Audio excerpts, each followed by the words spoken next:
And I think that BlackRock and Ripple are much more tightly coupled than people realize. Because that's what BlackRock was tapped to do. It was to fix the debt, package it up, restructure it, make sure that we didn't move into default, and that there wasn't a total global collapse of the economy. And look, there's lots of things that BlackRock has done and probably will do that I don't necessarily agree with at a visceral response.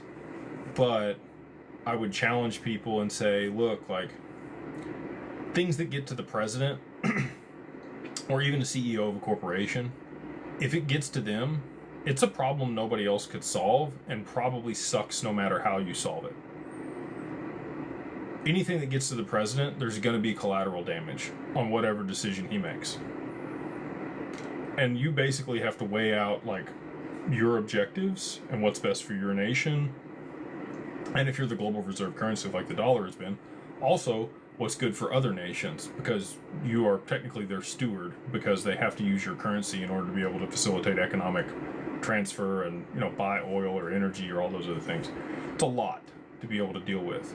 So, you know, people look at the decisions that the big players have made, and a lot of it seems counterintuitive to the average person and seems like it's against you, which I would agree with a lot of that, by the way.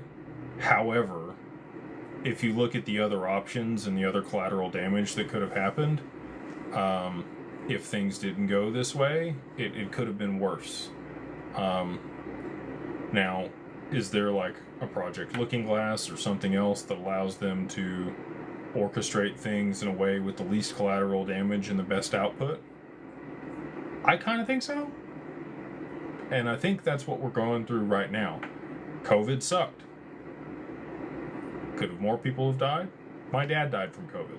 Okay? So like first-hand experience. But, I mean, that or World War III? I don't know, man. That seems like less of a crappy situation than World War III nuclear holocaust. So, anyway, I digress. I want a seat at the table because I want to be able to see all these things and actually work in the interest of the average person. That's why I do what I do. That's why we're building what we're building. But all that being said, yes, we are absolutely screwed if we did not have XRP to be able to solve this problem.